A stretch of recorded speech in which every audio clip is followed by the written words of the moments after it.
mourning residents of former APC National Chairman, Chief John Odige Oyegun. While the party's South-South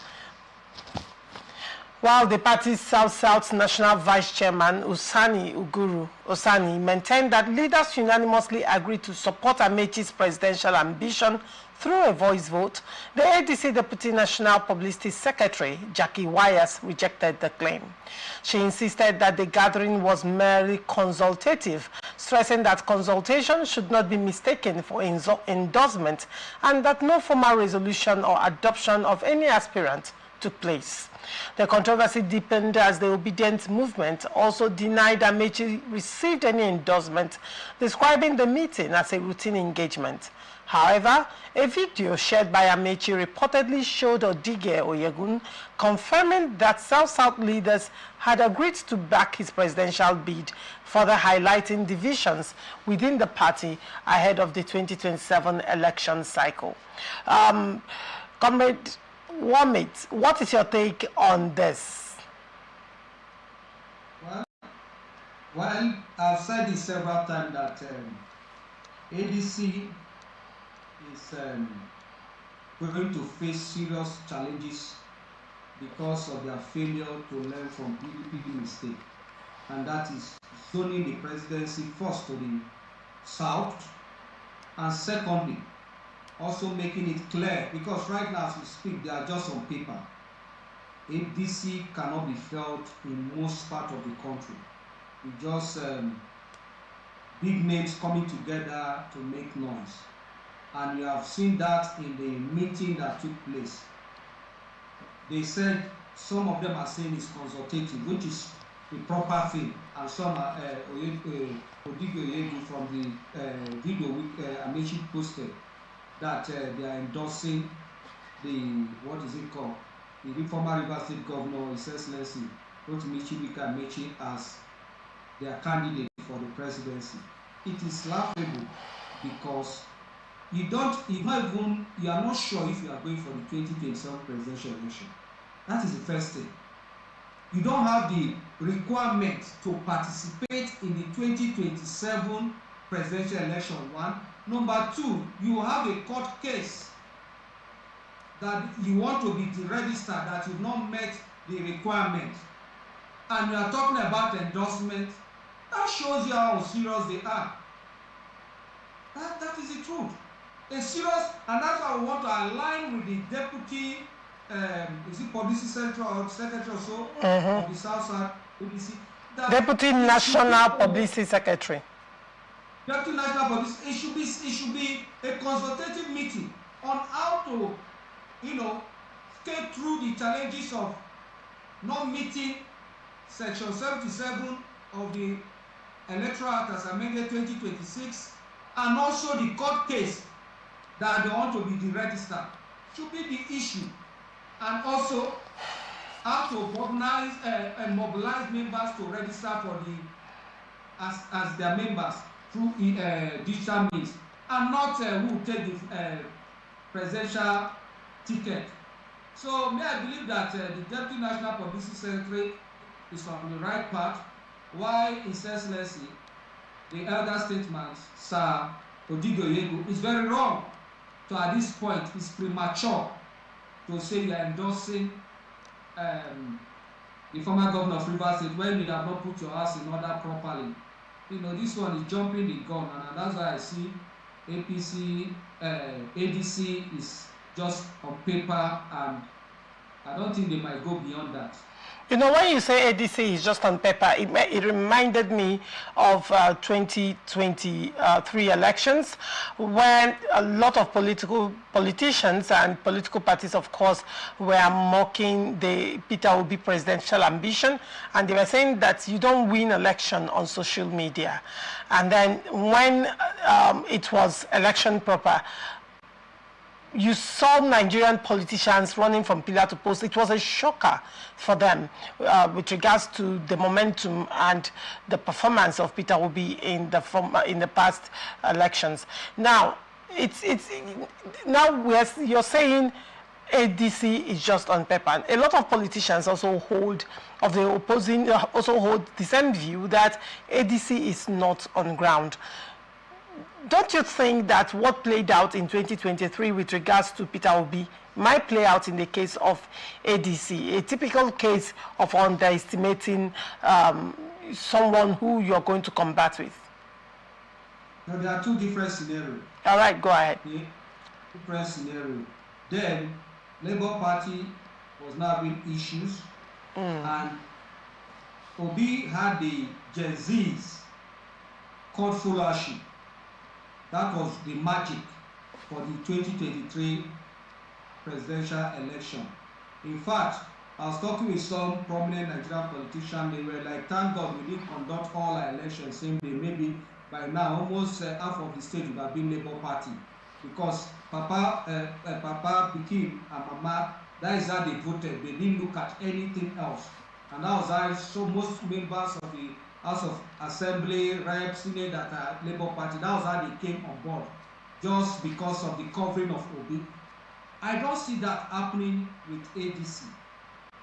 Because the party has issue of complying with Section 77, number 1.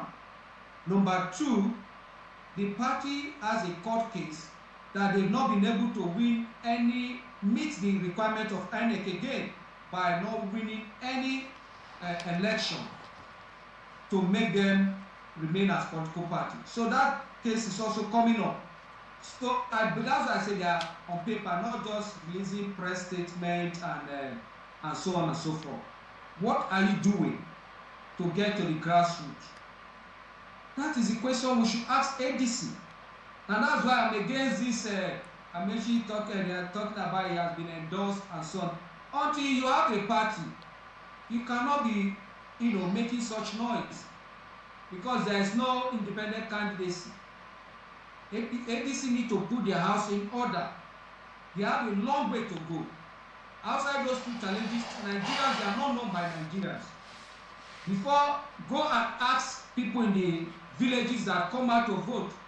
You ask them about ADC, they'll be wondering if you are talking about a pill that they need to take. Maybe they are having pains in their body or something. So they will not understand. And that is a challenge for the ADC. And that is what they really need to work on. These are the challenges they really need to work on than talking about Amechi endorsement and so on and so forth. So there are two different scenarios. All right. The thing that I don't like to ADC, let's be frank, is the moving in of Obi that has given, before if I give ADC 10%, maybe I can give them 50% now because of the movement of Obi to the party with his obedient movement. All right. But all right. The party needs to be on ground first before you can talk about, endorsement and no endorsement. And all that's right. why I say the party is just paper as at now until they are able to overcome all their challenges that they are facing, and then they can talk about endorsement. All right.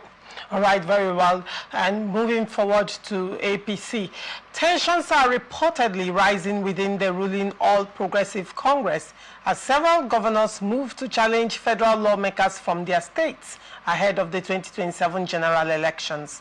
The development follows disagreements over recent Electoral Act amendments and concerns among governors about alleged disloyalty by some members of the National Assembly.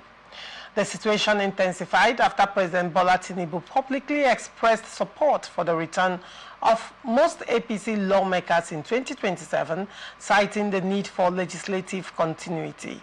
However, governors under the Progressive Governors Forum are said to be uncomfortable with the position and are planning consultations with the president amid efforts by some state leaders to replace lawmakers with loyal political allies. Sources within the party linked the dispute to broader struggles over political influence and future ticket allocations, including controversies surrounding proposed constitutional amendments affecting governors' tenure limits. Although party leaders have denied any open conflict, insiders say the part also reflects growing internal competition within the APC as preparations for the 2027 elections gather momentum. Comrade Womit, Now, with so many countless defections of both state governors, assembly, state houses of assembly, and the National Assembly to the ruling party, a lot of people, you know, if I may use the word, prophesied, political prophecy, that APC is going to experience an implosion. Do you think that is what is about to play out right now? Very, very true, because I've even said that, you know, in some other platform. You see, if you look at the history of the Kanem Borno Empire, the Oyo Empire, you look at the Songhai Empire, what led to one of the reasons for its collapse is the level of its expansion. It has overstretched itself, and that is what will happen to APC. APC have swallowed more than it can chew, and you will begin to see it has just started. This is just between the governors and the legislators. It has just started, and the implosion will go round. And that's why I said the president will need miracle, because some of the people even in his party will not vote him out of grievance, out of being sidelined. They will not vote him, and their supporters will not vote him. So that is the danger the APC will face, implosion. Because now the governors are insisting they want to bring people. Some of them will even want to, you know, use themselves to replace their senators in the Senate. So all this tension are there, and that's why they don't want the electronic transmission of results, because only popular legislators will come back. And if a legislator is popular, a governor will find it difficult to defeat him. We saw as former governors, immediate past governors, went to contest the electoral seat and failed. Someone that claimed to have won governorship election twice went to contest the electoral election, which does not cover the whole thing, lost. So you will see the dynamics that APC will face, that at the end of APC's primaries, you will begin to see that APC will gradually begin to collapse. Because there will be people within the party that will work against the party, and there are some that will migrate out of the party, out of grievances, out of the fact that they are being sidelined, out of the fact that they allow the governors to have overbearing, you know, influence over party affairs as against party escorts, and so on and so forth. So the implosion is a certainty. It will happen. In fact, it will come sooner than expected. So presently what we are now having is federal lawmakers against governors right now in APC, right? Because some governors, like you said, so for those of them that are not going back for second tenure, they will want to move up to the Senate. And then for the lawmaker that shares the same constituency with the governor, they have a fight waiting for them.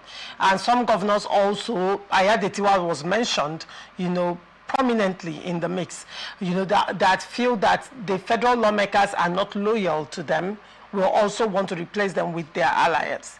And you're saying that this implosion is going to come sooner than expected.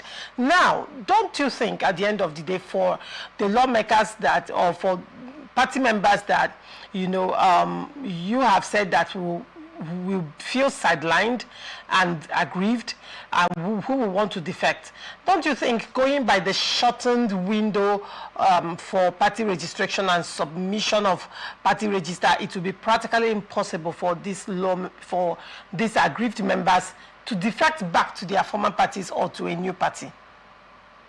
No, yes, and that's why I like that aspect of the law, because it will be difficult, but they want to back their party or whoever that is responsible for the sidelining of them, and make sure that that person fails if they don't go. Okay. They want to support a candidate from another political party to make sure that that person that took over from them, that maybe a political godfather or a governor must have used to replace them, fails. And the federal legislators that supported the electronic transmission of results, most especially from the APC, some of them, they did not do it just because for Nigerians. They did it for their own freedom. Because they know if that happens, their governors cannot decide how they are coming back, because they know that they are popular enough to win the election, even more than what their governors can do. And that's why some of the governors are not happy with them, because they feel people are looking for, it's like a slave running away for trying to gain his independence, and the owner saw him and say, okay, and start shooting at him. That is what is happening. Some of them know that they are popular enough to contest in a free and fair election, so they decided to support it, not minding party affiliation. And that's why some of the governors are angry. And it's unfortunate that some of these governors are angry. They are not that popular. And if they are in the shoes of the National Assembly members, they would have done worse. So I don't know why they are angry with the APC members that support the position of Nigerians as against the ill-intended support of their party or the position of their party. So I believe that such popular persons, legislators, will be able to make headway and fight their governors to make sure that they come back. All right. Thank you so much, Comrade DZ Womit, for coming on Open Conversation this morning. It was a pleasure having you. Thank you for having me. All right. And thank you so much to our viewers for always staying connected to us. And this is where we wrap it up on this episode of Open Conversation. We are open for sponsorship of the program, advert placements, news, events, coverage, and commercials. Watch us live on our website, www